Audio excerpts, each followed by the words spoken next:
Fala pessoal, tudo bem? Continuando a aula passada. Essa aula agora vai ser rápida, e normalmente durante a aula surgem várias perguntas e aqui nessa fase de cadastro, como eu estou deixando a aula gravada, naturalmente não tem dúvidas, mas vocês podem tirar aí pelo chat do Google Classroom, ok?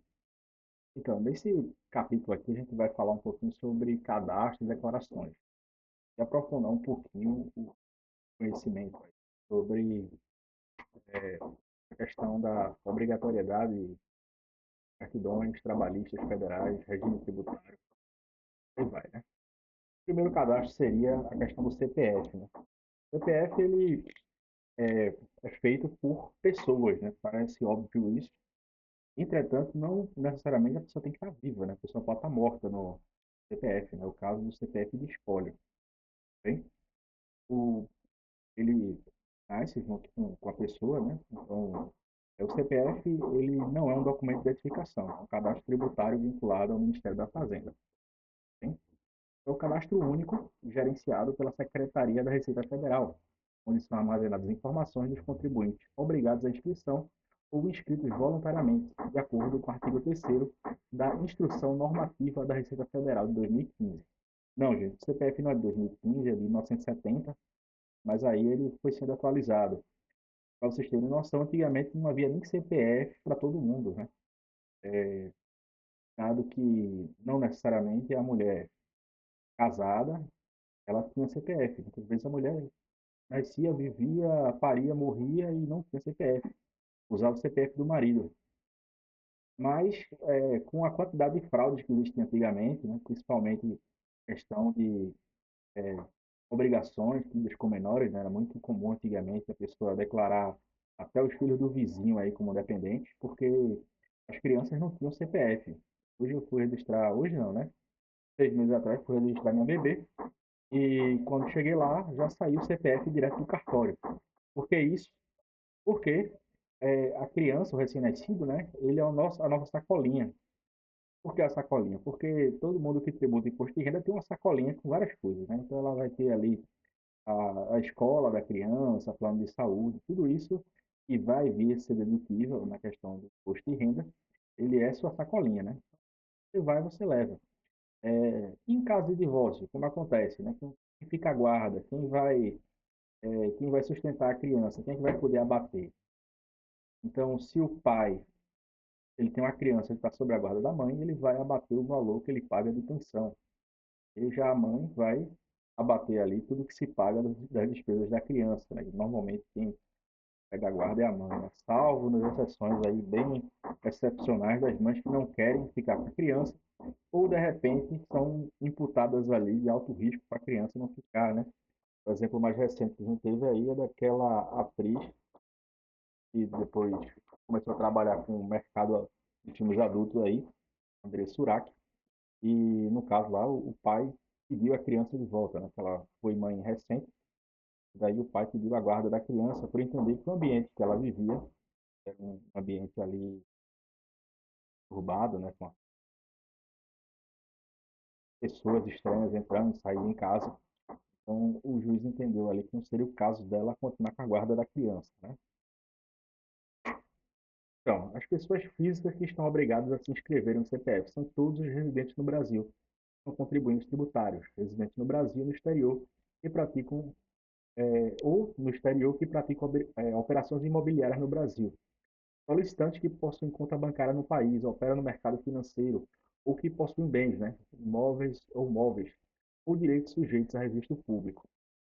Então, a pessoa que tem ali, de repente, ações na Bolsa de Valores, que tem um dinheiro investido no fundo, ela vai precisar ter o CPF ali, né? Até o banco hoje em dia é tão automático, né? O banco já pede, ó, qual é o CPF, né? Então, muitas vezes, para você se cadastrar nesses bancos digitais, você já precisa colocar seu CPF. Já foi um problema, hoje em dia nem tanto, né? Você consegue resolver isso daí já no cartório, já sai o CPF da criança. E quando você tem alguma bronca no CPF, você faz um agendamento na Receita e resolve, né? Às vezes tem uma pendência lá, uma bronquinha lá, né? Aí você consegue ir lá e resolver no mesmo dia. O cadastro pode ser realizado de forma gratuita via internet ou no próprio site da Receita. ou entidades conveniadas. Aí você paga uma taxinha, né? Se eu não me engano, você tem lotérica que resolve essa questão do CPF. Você paga R$ 7 ali na taxinha, já resolve sua vida. E o CNPJ, gente? A gente verificou que o CPF é feito para pessoa física, né? Necessariamente uma pessoa natural. Já o CNPJ, ele é feito para pessoas jurídicas. Entretanto, nem toda a entidade do Brasil, ela necessariamente é pessoa jurídica. Muitas vezes, dentro de uma mesma prefeitura, você tem várias secretarias, e cada secretaria tem um CNPJ diferente. Qual é a relevância disso? Quer dizer que cada entidade dentro da prefeitura lá, o gabinete, secretaria de finanças, todos eles são uma pessoa jurídica diferente. Pelo contrário, todos eles fazem parte da mesma entidade municipal. E, gente, essa entidade municipal, ela tem de obedecer às normas de direito financeiro, né? Quem pagou comigo contabilidade pública vai verificar que o orçamento público ele é feito através da legislação, né? Legislação orçamentária. Então, são basicamente três leis aí. PPL, que é o Plano Plurianual, LDO, que é a Lei de Diretrizes Orçamentárias, e a LOA, né? Que é a Lei é, Administrativa, perdão, a Lei Orçamentária Anual, né? São essas três legislações aí que vão permear. Então, quando a lei fixa o valor que vai ser devolvido, assim que o dinheiro entra nas contas da prefeitura, no dia 1º de janeiro ali, normalmente via repasse da União, né? A União ela repassa o valor e depois a prefeitura vai pagando, né? Até porque a prefeitura não vai esperar que todo mundo pague o seu IPTU. Seria bom que todo mundo pagasse. Mas como eles não têm certeza de que realmente aquele dinheiro vai entrar e a conta bancária no fim do dia é o que vai, digamos, autorizar o repasse de dinheiro para uma secretaria, até para o próprio legislativo municipal, sai tudo lá da conta única do ente. Então, esse dinheiro vai sair da conta única para as demais contas das demais entidades que ficam dentro da mesma pessoa jurídica que é a prefeitura. Ok? Outra entidade que não é pessoa jurídica que tem CNPJ, MEI, microempreendedor individual, é uma pessoa física que exerce a atividade empresarial. Então, é você próprio não, CNPJ, né? Você possui um CNPJ. O outro exemplo é o famoso microempreendedor, né? Não o não necessariamente uma limitada, né? A SLU, né? Que é a Sociedade Limitada Unipessoal que a gente conhece atualmente, mas é o cadastro mercantil de pessoa física. Uma pessoa que exerce alguma forma de comércio precisa ter CNPJ. Um exemplo disso é o leiloeiro. O leiloeiro é uma pessoa física, entretanto, ele é um auxiliar do comércio. Quando ele se cadastra junto à junta comercial, ele não vai se cadastrar fulano de tal limitada, né? Vai ser o leiloeiro pessoa física, mas ele tem o CNPJ dele, e não necessariamente ele é pessoa jurídica. O outro ente, que eu sempre gosto de citar, na verdade são dois, né? O primeiro é o espólio, o segundo é o condomínio, né? O espólio é um conjunto de bens que veio de uma pessoa. Então, esse espólio, ele pode ter um CNPJ, normalmente ele tem um CPF, mas ele pode vir até um CNPJ. Então, espólios muito grandes, são necessários anos a fio aí para você conseguir juntar todo aquele patrimônio para dividir.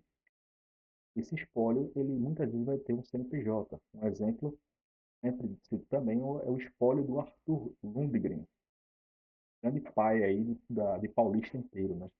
Quem não foi, quem não é filho ou neto ou bisneto do Arthur, com certeza deve ter algum amigo que o é.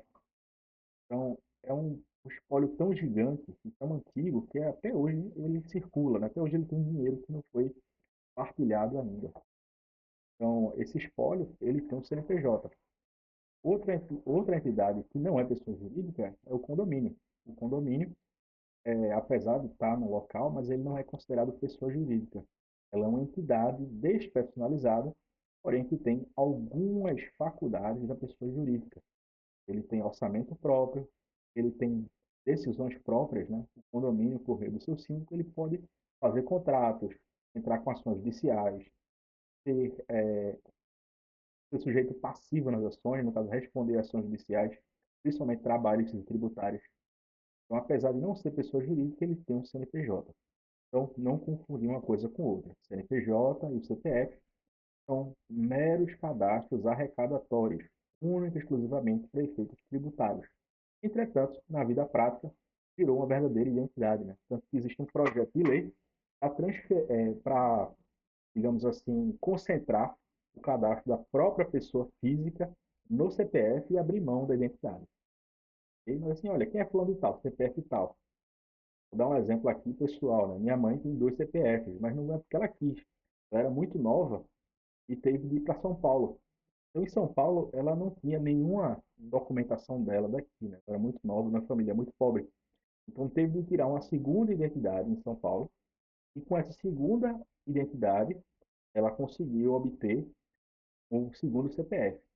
Mais tarde, quando ela já conseguiu ali se dar por gente, né? Ela foi lá na Receita, regularizou, é lógico, né? Cancelou o primeiro CPF, entretanto ele fica lá, né? Quando ela vai na Receita resolver alguma coisa, sempre bom ela trazer o filho advogado e contador junto com ela, né? A pessoa, como assim você tem dois CPFs, né? Todo mundo olha de lado, achando que a pessoa está praticando golpe, que é muito comum, né? Muita gente antigamente praticava golpe com mais de um CPF, né? Mas, assim, antigamente era uma coisa que não raro acontecia, principalmente porque não havia internet, né? Internet dos anos 90. Isso aí, quem tinha internet era só a universidade, autos oficiais aí das entidades públicas, né? Era a era do fax, na verdade, né? Você passava um fax. Na década de 90, com a popularidade e barateamento dos computadores, isso se tornou uma realidade. Ok? Mas antes não era assim, né? Era muito comum você ter, às vezes, mais de uma certidão de nascimento ali, porque você saía de um lugar, né? Um retirante que saía do sertão e chegava numa cidade grande. Ele muitas vezes não tinha nada, né? Tinha só ele próprio. Chegava lá sem nada e tinha que começar a vida do zero, né? Tirar documentos novos e se tornar uma pessoa, né? Propriamente um cidadão, né? Deixar de ser um indigente, ok? Então, o CNPJ, ele também é único. Entretanto, uma pessoa pode ter mais de um CNPJ, é possível que isso aconteça, né? Mas é possível acontecer, o CPF cancelado, aí você tem que abrir outro, né? Vai ter um processo lá para você conseguir reabilitar, né? Seja com o CNPJ, comprovar que tudo foi quitado no primeiro, que foi cancelado por algum tipo de erro, mas é possível que isso aconteça também, né? Mas, assim, falando de matriz e filial, cada entidade vai poder ter outro número de CNPJ, né? Então, você tem a matriz e tem as filiais. Cada filial vai ter um CNPJ. E esse cadastro também é administrado pela Receita Federal. E aí, pessoal, então, é o que há para saber sobre CPF e CNPJ. E aí, gente, você está querendo abrir uma empresa, querendo abrir seu escritório contábil. Qual é o caminho para isso? Qual é o caminho para isso aí, né? O caminho, gente, é o chamado DBE, né? O Documento Básico de Entrada. É utilizado para realizar atos perante o CNPJ, como abertura, alteração e encerramento de empresas. Pode ser gerado através do portal Rede Sim ou do ECAC da Receita Federal. No entanto, quando o contribuinte utiliza o certificado digital, uma senha fornecida por órgãos, o DBE é substituído pelo protocolo de transmissão. Cada vez mais, gente, quando vocês começarem a trabalhar, vocês vão ver aí que vários documentos aqui ficaram no passado, né? Você já emite aí, já entra com certificado digital, já orienta o cliente. Antigamente não, você ia na junta comercial, protocolava o contrato. Quando protocolava o contrato, pegava o contrato, ia na Receita Federal com o contrato da empresa, né? E abria um DBE, Documento Básico de Entrada. Era para dizer o seguinte, olha, estou aqui trazendo o documento aqui da minha empresa. Atualmente é tudo online, né? Você vai lá e resolve. Antigamente você tinha isso, né? Quando eu fui registrar meu escritório da advocacia, eu tive que pegar meu contratinho na OAB e na Receita Federal para poder dar entrada para gerar o CNPJ. O DB é substituído pelo protocolo de transmissão, que pode ser acessado pelo site da Receita Federal. Essa ferramenta continua essencial para a formalização e regularização de empresas. Contudo, microempreendedores individuais estão dispensados de emitir o DBE. Por quê? Você já preenche lá o seu cadastro, já sai o seu CNPJ lá, né? Seu nome e CPF junto. Antigamente era assim. Hoje em dia você já pode, né, ter um nome de fantasia, né? Antigamente você não podia ter nem nome de fantasia. O seu MEI era seu nome seguido do seu CPF. Meu caso era João Inocêncio Júnior, CPF 063, né? E vinha lá meu CPF. Então, vamos lá. Etapas do CNPJ. É necessário passar por algumas etapas para se obter, conforme é possível verificar a seguir. Primeiro, criar um requerimento ou contrato social. Por que requerimento ou contrato social? Por que tudo não é contrato social? Porque contrato social pressupõe um contrato. Né? O que é um contrato? É um acordo de vontades entre mais de uma pessoa.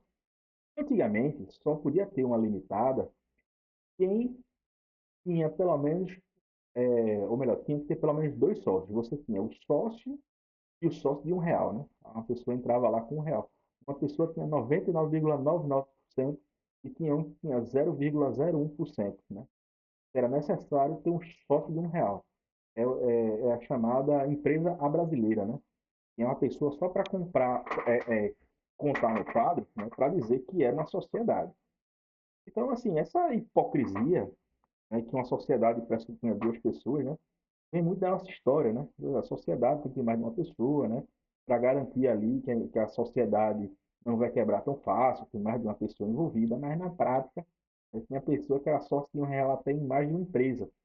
Tudo para poder obter a proteção ali, a proteção jurídica que se dá para a limitada. Se bem que no Brasil tudo isso é muito disputado, né? Até porque uma sociedade limitada deveria proteger o sócio.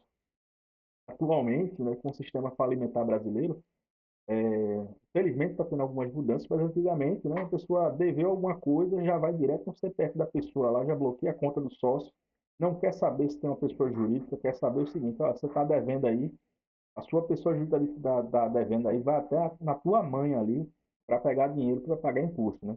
Hoje isso está um pouco mais moralizado, né? Por incrível que pareça, a nossa STF aí tem trabalhado aí para dar um pouco mais de segurança. Até porque, se não tiver segurança jurídica, e todo empreendimento que você abrir no Brasil vai poder ser preso, né, por sonegação, vai poder perder todo o seu patrimônio, por que é que eu vou investir no Brasil, né? O capitalismo, gente, ele pressupõe limitação de responsabilidade. Ninguém quer investir tudo, né? Se você não limita o risco que você vai ter por meio de instituições como a sociedade limitada, quem pagou comigo elementos do direito na faculdade, vai saber do que eu estou dizendo, né? Da proteção. Você entra na sociedade limitada porque você tem a proteção jurídica do patrimônio pessoal do sócio. Uma coisa é a empresa, outra coisa é o sócio. E se a empresa não tiver dinheiro? Aí você tem duas opções. A empresa pode ir à falência, ou então o sócio aporta capital e a empresa paga a dívida. Mas aí você não pode simplesmente ignorar que existe uma pessoa jurídica e atacar diretamente o patrimônio do sócio, salvo em casos excepcionais, onde existe desvio ou abuso da personalidade jurídica. Certo? Mas a sociedade limitada ela é feita justamente para limitar a, a possibilidade de atacar diretamente o patrimônio do sócio. Então, vamos lá. Contrato social quando tem mais de uma pessoa. Ou requerimento. Né? Requerimento. Você está com requerimento. Por quê? Você tem um requerimento do EIRELI, né? Antigamente existia o EIRELI, né? Empreendimento Individual de Responsabilidade Limitada. O EIRELI deixou de existir. Agora nós temos a Sociedade Limitada e temos a SLU, né? Sociedade Limitada Unipessoal, que é uma única pessoa que vai poder abrir perfeitamente, tá certo? Então, isso começou com a advocacia, né? Porque a advocacia no Brasil conseguiu já obter a possibilidade, né? A OAB começou a aceitar sociedade unipessoal de advogado, e daí isso foi estendido posteriormente para todas as demais entidades ali que queriam ter uma entidade, né? Se bem que a sociedade de advogado da OAB ela não dá proteção nenhuma, né? A sociedade da OAB ela é considerada a sociedade simples. É o único tipo de sociedade simples no Brasil que ainda existe é a OAB. A OAB. A gente não tem proteção de nada. Se a sociedade deve alguma coisa, ataca diretamente o patrimônio dos sócios, porque tudo é considerado a mesma pessoa, né? Já na limitada, não. A limitada tem direito a pedir falência. Então, pedir falência é um direito e um dever também. E a sociedade está vendo que está sem dinheiro, ela tem. Eu sou do entendimento que é assim: se você vê que a sua sociedade ela não está funcionando, você tem o dever jurídico de ir lá e pedir a falência dela, não simplesmente ir tocando e esperando que a sociedade se estabaque ainda mais aí com o tempo.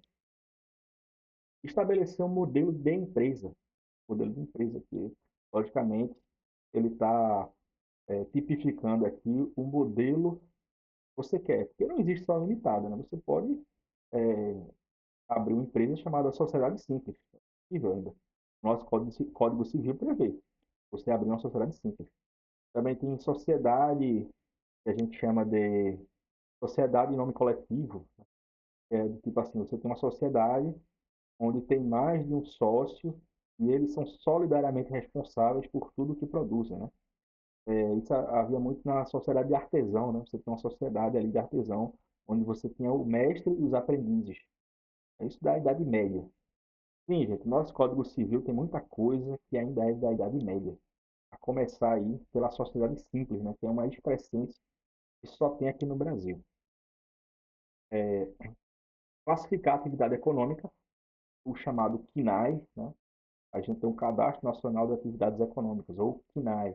O CNAE você tem de vários tipos de ocupação, e uma das ocupações do CNAE você vai ver se identifica lá com sua profissão.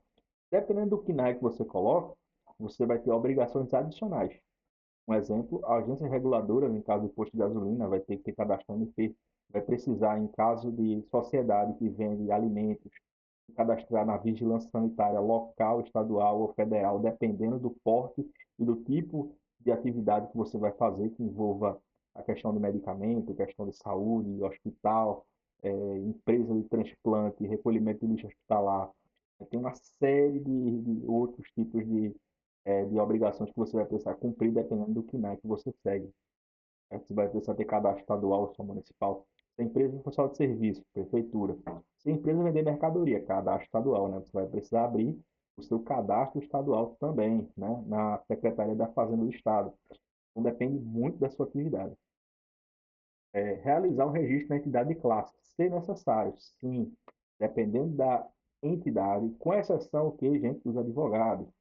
A gente é obrigado aí onde? Na OAB, né? Se você for virar contador aí de advogados, saiba que o registro da sociedade de advogados não é na junta comercial, é na OAB.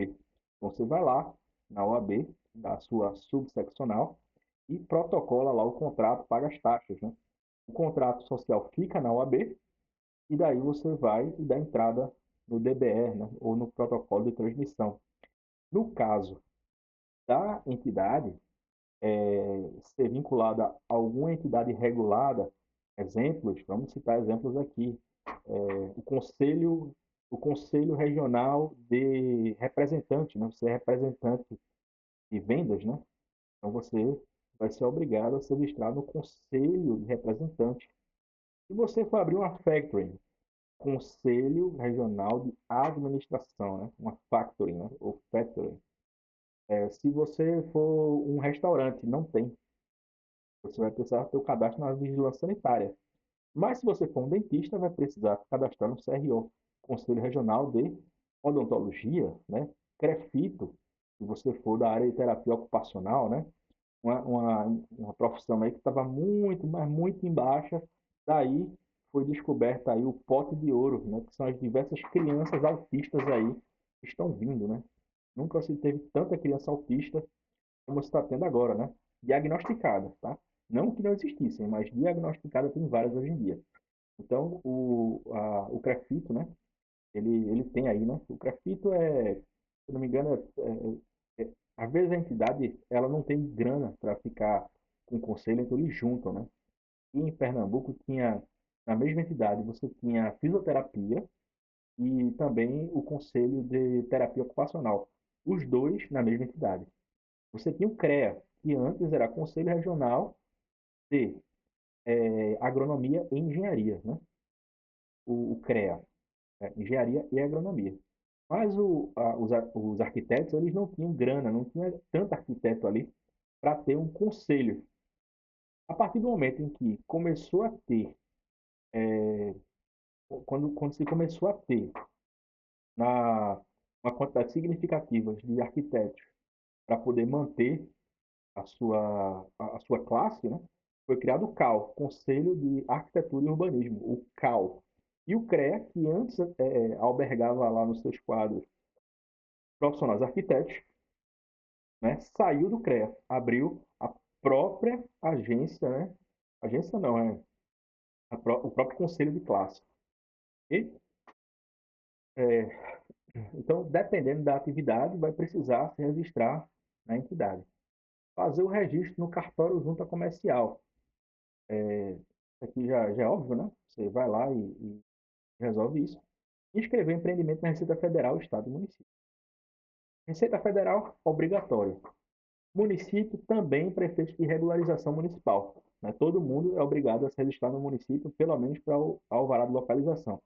Entretanto, quando a entidade ela trabalha com mercadoria ou de algum tributo específico estadual, né, que praticamente é só o ICMS, né, os demais tributos estaduais ali não são de atividades comerciais, né, então ele vai precisar ter o cadastro estadual também, mas na prática todos são obrigados ali a pagar pelo menos o alvará ali da prefeitura de fiscalização e localização, né? Cadastro de obras ou cadastro de atividade econômica de pessoa física. O cadastro específico do INSS foi substituído pelo cadastro de obras, o CNO, e pelo cadastro de atividades econômicas da pessoa física. A partir de 2019, o CAEPF, o CAEPF agora é utilizado para pessoas físicas que desempenham atividades econômicas equiparadas à empresa. Então, isso é um cadastro complementar aí para questões de INSS. Isso daí é basicamente para o INSS verificar aí quem está trabalhando, porque o Brasil ele tributa a mão de obra, né? Tributa a mão de obra e basicamente ali em cima do salário você vai pagar uma contribuição de 20% sobre sua folha, além da contribuição patronal e além da contribuição a patronal e a laboral, né? Você vai descontar do seu funcionário, você vai pagar ainda por cima, complementar dele, e além disso vai pagar 20% sobre o valor da sua mão de obra. Ou seja, praticamente aí 40% em cima do trabalho, fora todos os tributos que você vai ter. Por isso que é tão vantajoso hoje em dia o contrato do PJ, né? O contrato de PJ, você vai pagar ali a sua contribuição previdenciária em cima do salário mínimo, vai pagar ali o seu MEI, ou então a sua, pagar o MEI ou sua DAI, e o resto você distribui como lucro, né? Ou seja, isento de tributação. Então, digamos assim, você chega para o seu funcionário e diz, amigo, você aqui está ganhando o teto da Previdência, né? 7 mil. Pergunta para o cara, olha, você quer receber 10 mil ou você quer receber 5? Não, eu quero receber 10. Pois é. Então você vem como PJ. E como PJ eu te pago 10, você paga seu contador, paga suas obrigações, gera nota fiscal para mim, você vai, né, paga seu INSS aí se você quiser e você recebe tudo como lucro. Né? Então, basicamente, ali você paga ali o contabilista, né, o contador, paga ali teu DAI, em cima da nota fiscal que você gerou para a empresa grande, e o resto é teu, né? Se você trabalhar como CLT, tu vai estar ganhando ali 5, porque o resto vai ser retido patronal, laboral e 20% na folha, vê? E desgraça para quem paga e para quem recebe, né? Porque você que paga, você queria pagar 1 milhão pro cara, o cara trabalha bem. É um problema sério no Brasil, né? Porque a lei trabalhista, ela devia entender a razão econômica dos contratos. Na hora que o contrato ele fica tão oneroso que você não tem opção a não ser pagar mais, você vai procurar alternativas ali de forma que possa continuar recebendo, pagando menos. Então, na prática, o STF foi lá, né, chancelou, inclusive, a PJ, né? Antigamente é muito isso, né? A pessoa trabalhava com PJ, aí depois, não, agora eu vou processar. Processo, porque quando eu processar, a empresa ela vai precisar provar que eu não era trabalhador, né? Onde não estava testemunha, dizendo que cumpria a jornada e tal. O STF, não, na minha não. Você assinou o contrato, você assume sua responsabilidade, né? Então, o contrato PJ, ele é válido. Por que que ele é válido? Porque quem faz PJ ganha bem. Então, vamos lá, vamos lá. Você tem lá um funcionário que, para você contratar um funcionário e pagar 2 mil para ele, você vai pagar 1.500 de tributação em cima dele. É com todas as retenções que você vai fazer. Então você chega para o cara, olha, você quer ganhar 3.500 livros, venha com PJ. O que eu estou vendo é uma série de pessoas que estão indo para PJ. porque não aguentam mais desconto de INSS. Eles sabem que o patrão tem de recolher aquilo tudo, o patrão tem de fazer provisão para poder pagar 13º e férias, quando na prática, vamos lá, na prática, ninguém quer férias. Quem pode vender, vende. Olha, o que é que se pode vender de férias atualmente? 10 dias, né? A quantidade de gente, eu não conheço uma pessoa, um cristão nessa vida, que queira gozar os 30 dias de férias. Talvez a pessoa pega uma semana, viaja e fala, pô, quero voltar para casa e tal, quero voltar para a rotina, né? Então, as férias, gente, elas são, assim, grandes. Logicamente, você pode fracionar as férias, né? Contanto que em uma das férias você tem ali é, 20 dias, né? Você pode fracionar suas férias, né? E você pode vender também, né? Parte das suas férias. Mas, na prática, ninguém quer isso. Ninguém está nem aí para isso. Olha, o brasileiro, ele não quer essa quantidade de férias. E se você dizer, olha, você quer ter mais dinheiro e menos direitos trabalhistas, a pessoa vai dizer, eu quero, eu prefiro, eu vejo isso. As seleções já são assim. As pessoas querem. Então, a CLT, gente, ela ficou lá no passado. Aí a pessoa, coitadinho, trabalhador, né? É o incapaz, né? Depois eu conversava isso com uma juíza, determinada hora, ela disse, olha, parece que o trabalhador é um incapaz. Porque o trabalhador, ele combina uma coisa com o patrão. Não, faz o seguinte, você me paga por fora aqui, mas eu faço isso, faço assado. Aí quando sai do emprego, não. Na verdade, o patrão fez tudo errado. Quando, na verdade, você combinou com o patrão, né? Combinou com o patrão. O patrão, olha, é o seguinte, estou pagando aqui um carro para você, né? Mas aí a gente por fora da folha, né? Então a pessoa ganhou o carro, ainda processou, dizendo que, na verdade, estava recebendo um salário a mais, devia receber a mais. Então, o que está em discussão hoje no STF não é mais nem a questão da PJ. É do tipo, quando a pessoa ela diz que não era na PJ, né, o judiciário está dizendo, tá bom, você está dizendo que na PJ, então vamos fazer o seguinte, o que você ganhava, vou considerar como todo. Vou considerar o salário que você recebeu, onde você deveria deduzir o seu INSS, o INSS patronal, férias, 13º e tudo. Então, assim, você quer ser convertido, tá bom. Então, isso que você recebeu não é mais considerado salário líquido, é considerado bruto. Então, você que é empregado, que processa o patrão, mais cedo ou mais tarde, eu vejo que isso está sendo debatido por alguns ministros do Supremo, inclusive, né? Porque o TST ele é cabeça dura, né? Ele é muito pró-trabalhador, ele é muito década de 40. Mas quando chega no STF, né, aquela turma lá que é cheia de polêmica e tal, mas nisso eles estão fazendo o correto. Porque se você combinou uma coisa, estava recebendo a mais, sabendo que não estava na CLT, então tá certo. Então, em cima do que você ganhou, vai ter de pagar a verba, a tributação, vai ter de reter imposto de renda, que deveria estar retido.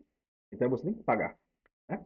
Então, vamos lá, né? Você quer receber assim ou assado, né? Então, cabe a você escolher. Esse negócio de dizer, mas eu não sabia, sabia, meu amigo, sabia. Né? Se você está recebendo 4 mil ali com PJ, você sabia exatamente o que estava fazendo. Com a informação que a gente tem hoje em dia, com a internet, com TikTok, você entra no TikTok e consegue ver ali, né, uma aula de direito ali absurda. Né?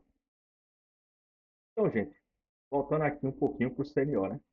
Esses dois cadastros aqui, eles são feitos ali para pessoas que fazem ali a tributação, né, de INSS ali, porque no Brasil o trabalho é tributado.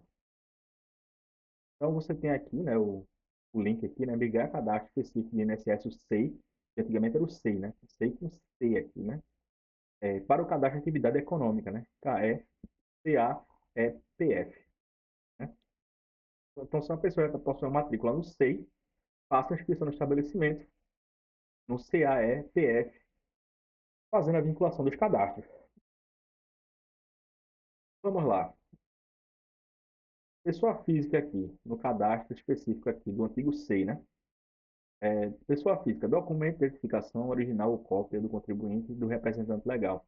Se for o caso, sendo dispensado quando houver reconhecimento de firma. Procuração original ou cópia autenticada, se for o caso. Dados de obra, tipo, característica, área, endereço. Alvará de licença. Projeto aprovado pelo CREA. Outros documentos que fizerem necessários.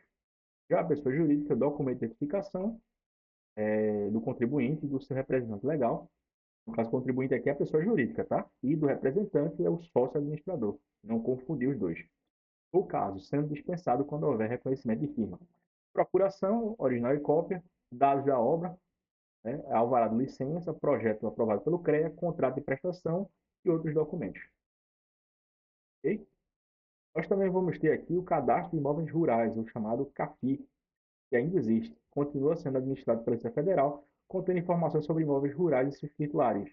É vinculado ao Cadastro Nacional de Imóveis Rurais, que integra dados do Sistema Nacional do Cadastro Rural, o SNCR do INCRA, para todo imóvel rural atribuindo o número de imóvel na Receita Federal, ou NIRF, obrigatório para todas as propriedades, inclusive isentas ou imunes ao Imposto sobre Propriedade Rural, ou ITR, né? Então, o chamado módulo rural, que não tributa ali, né? Não paga o ITR. Então, em cima ali dos pequenos produtores e das entidades imunes, né? As entidades sem fins lucrativos, propriedades da igreja, né? Que, por exemplo, antigamente a igreja tinha muitas propriedades no interior, né? Às vezes era um convento, né? Eles até arrendavam a terra para o pessoal usar. O convento em si, assim, ele não visa lucro, né? Ele visa ali, né, manter as atividades de oração ali dos frades, né, dos freis. E aí eles arrendam muitas vezes ali o campo para os trabalhadores, né, eles pagam ali um percentualzinho ali do que eles vão produzir ali no campo, né? E é isso. Receita Net versus ECAC. Então, antigamente, quem for contador da velha guarda tinha o antigo Receita Net. Era aqui que saiu o DBE, né? Era aqui que saiu o DBE. Você ia lá, assinava aqui e saiu o DBE. É o ECAC, não. O ECAC é o gov.br do sócio, ou então pelo certificado digital, né? Você consegue ali. O ReceitaNet era utilizado para a transmissão de declarações e documentos da Receita Federal. Foi substituído pelo ECAC, Centro Virtual de Rendimento ao Contribuinte. E por outros sistemas mais modernos, o ReceitaNet BX, uma versão do ReceitaNet também não é mais utilizado. Os contribuintes agora devem utilizar plataformas digitais da Receita Federal, como o ECAC e o Programa de Declaração de Imposto de Renda, disponibilizados anualmente, que estão mais integrados e oferecem uma interface mais amigável para o usuário. Se você precisa enviar declarações ou acessar serviços, o ideal é utilizar essa ferramenta atualizada. Ok? Certificação digital. Né? Certificação digital. Pronto, gente. Então, por hoje é só. A gente estudou aqui os conceitos básicos, CNPJ, CPF, né? Detalhes importantes aqui da nossa matéria, certo? É, e aí, na próxima, a gente já vai passar aqui para o SPED, né? O SPED contábil. Vou terminar aqui com a nossa certificação digital.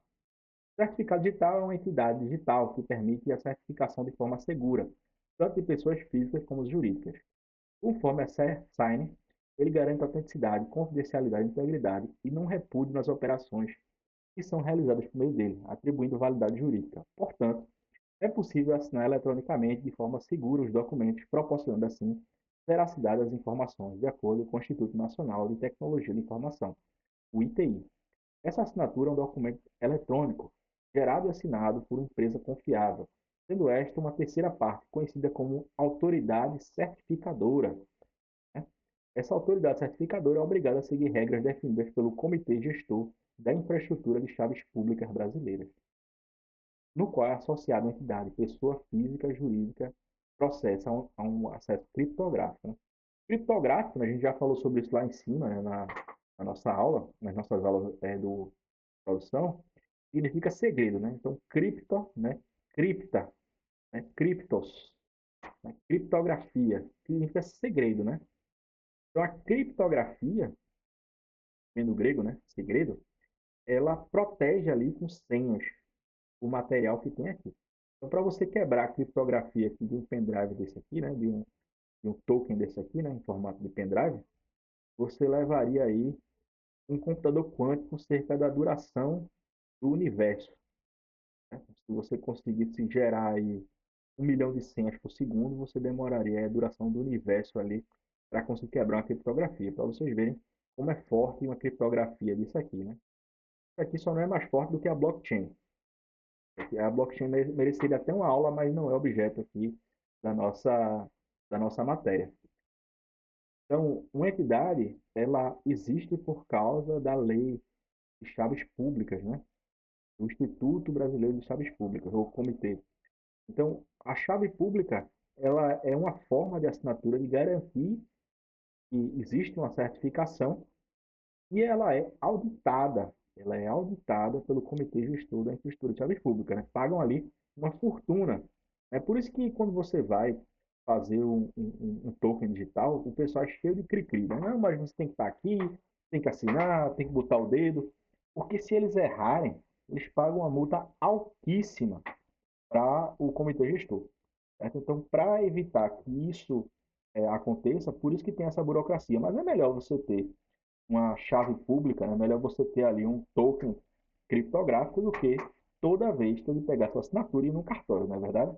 Imagina, toda vez que você vai no cartório tem que pegar sua assinatura para fazer qualquer contrato. Agora fica muito mais fácil, né? Você já consegue ali entrar em documentação pela própria internet ali com o próprio certificado digital.